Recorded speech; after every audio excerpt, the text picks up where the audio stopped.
No Ohio band concert is not complete without a march by good Ohio boy, Karl. So that was Bunker Hill March. For our next selection, this is a new one for us.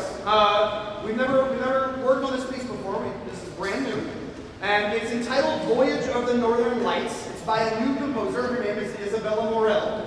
And it was commissioned by a group out west.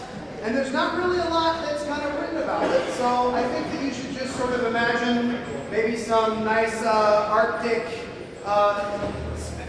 landscapes, and imagine that aurora borealis that is so lovely depicted on the cover.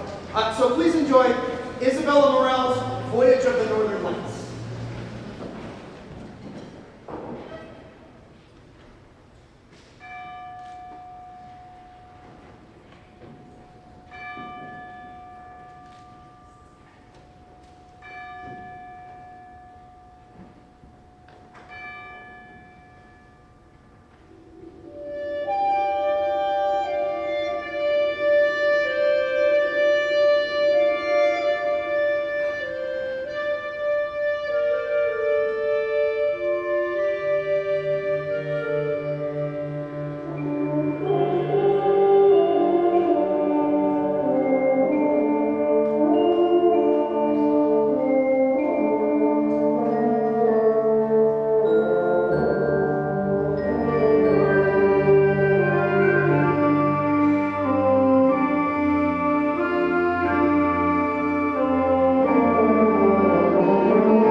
might take us an extra second.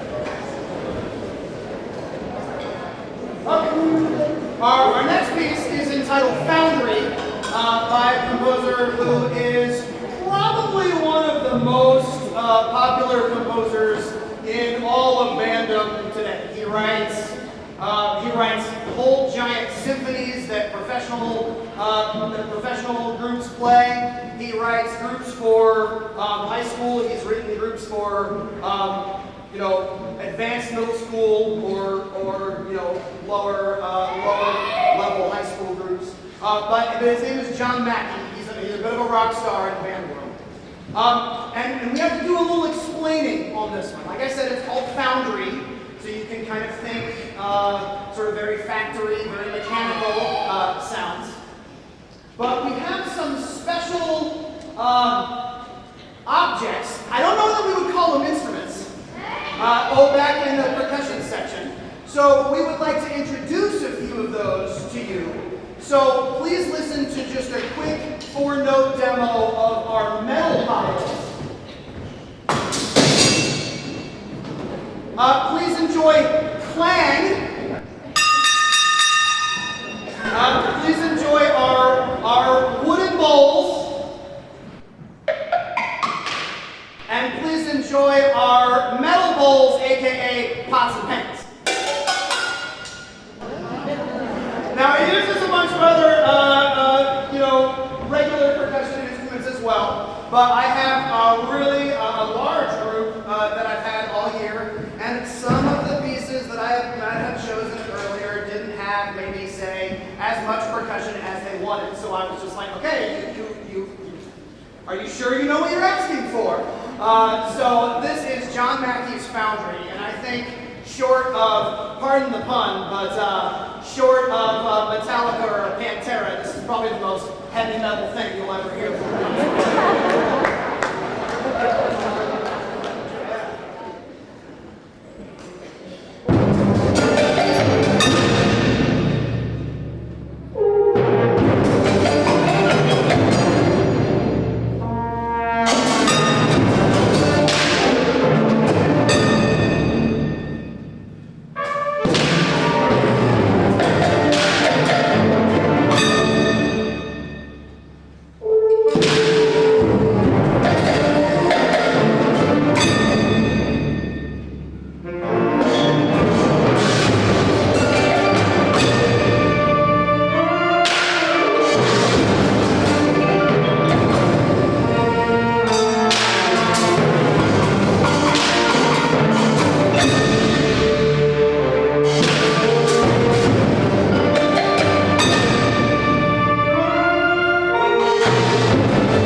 thank you to my colleagues that I work with every day. Mrs. Bennett is over here, Mr. Beltran back there, Mr. Aylward is somewhere over there. Give them a hand.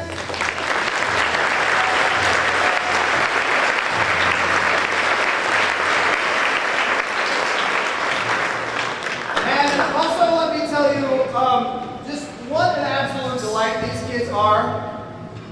I say this every concert, but do you know that we meet at 7:30 in the morning? 7:30 in the morning, and they come in. Some days they have just a lot of energy. Other days it's a little, we require some light motivation. But almost every single day it is just, well, really every single day. It is a great way to start my work day with these kids. They're so much fun.